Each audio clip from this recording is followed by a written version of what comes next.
Hi guys! Welcome back po sa Pinay Domestic Helper HK na ngayon po ay Pinay Domestic Helper PH na dahil nandito po ako sa Pinas. Noong nasa HK po ako, mahilig po akong kumain ng mga Korean food. Tapos, syempre, nung nandito na ako sa Pilipinas, hinahanap-hanap ko rin yun. Ah, nag-try po ako na pumunta sa Japan Homes at sa mga grocery store. Pag sa mga grocery store po, halimbawa po sa mga mall, mahal po yung mga Korean product doon. Tapos, nag-isip po ako na maghanap ng maibibenta, pagkakakitaan tulad ng seaweeds. Doon po ako nakakita sa may Japan Homes. Mura po doon. Maibibenta ko po sa mga bata na kaya nila sa abot kaya nilang halaga. Pero nung namili po ako doon sa Japan Homes, naubusan po ng mga seaweeds doon. So, ngayon, nag-isip po ako, naghanap po ako ng mabibilhan. At, ayun, na-discover ko po at nakita ko po sa YouTube kung saan po nabibili. At nag-try po akong pumunta doon. Kasi pag, alam nyo, pag yung nasubukan nyo na yung Korean food, hinahanap-hanap na rin po ng dila nyo. Kasi pag habang nagtatagal kayong kumakain nun, masarap po. Masarap ang mga Korean food. So, ngayon, ipapakita ko po sa inyo yung grocery na binibilhan ng mga Korean product, tulad ng seaweeds, noodles, at kung ano-ano pa. Kumpleto po sila doon at hindi naman po mabibili sa kamahalan, abot kayang halaga lang po. At hindi po siya kagaya ng mga nabibili doon sa grocery sa mall. Kasi sa grocery po sa mall, medyo mahal. Kaya sa Korean shop po, doon po talaga makakabili ng mura. Kaya sabihin nyo na lang po ang video na to, ipapakita ko po sa inyo yung mga item na nabibili doon.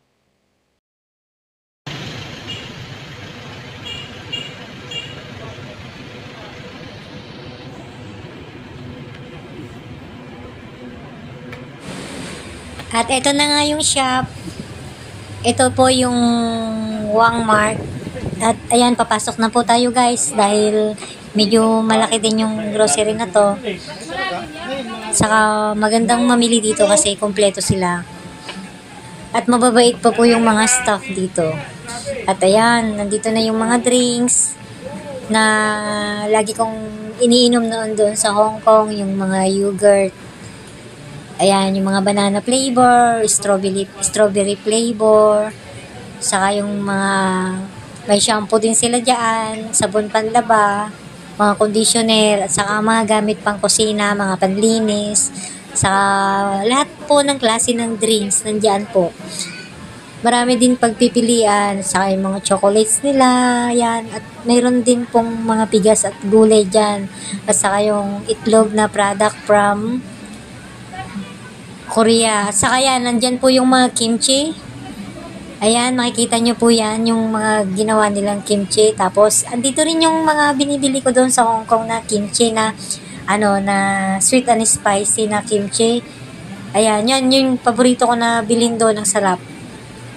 Tapos, inaanyayahan ko guys yung iba dyan na subukan nyo, itry nyo. Dahil, pag binili po nyo sa restaurant, mahal po yung mga pagkain ng Korean. Kaya, dito na lang po kayo bumili ng mga gagawin nyo. Saka, sa YouTube, pwede kayong manood sa YouTube kung ano yung mga recipe na mga Korean food.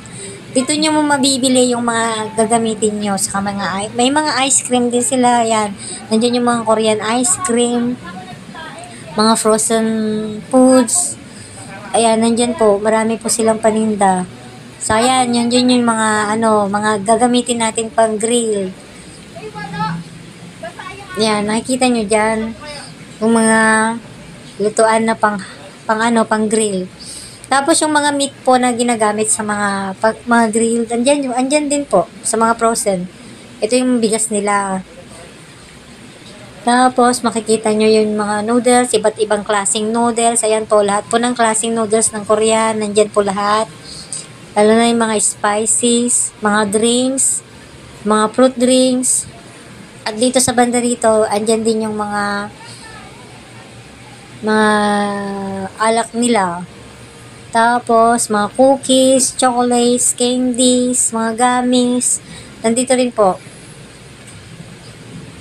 Ayan. Nandyan. Tapos, makikita nyo dyan yung mga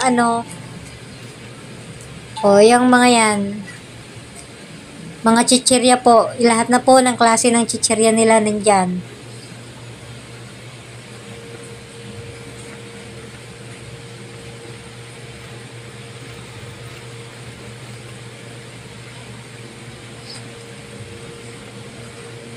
Nandyan po yung mga noodles, tapos yung mga glass noodle, nandyan din po.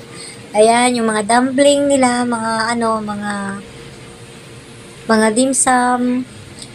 Tapos, mayroon din po silang crab stick.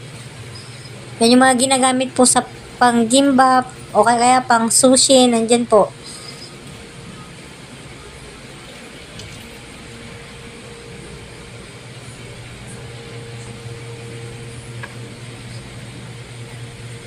At saka yung rice cake, mayroon din po sila.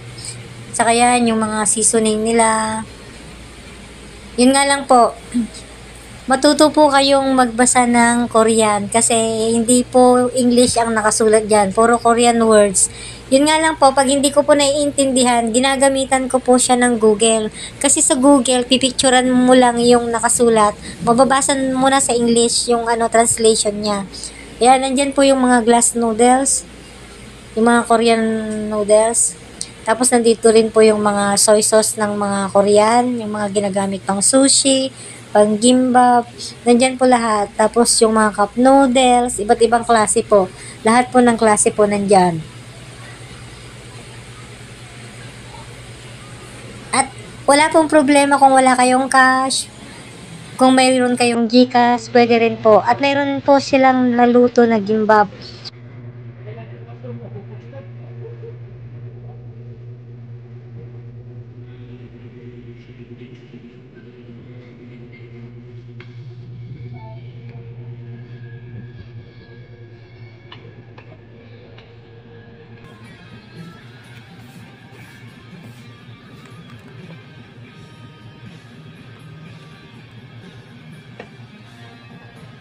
Magkano yung gimbap niyo?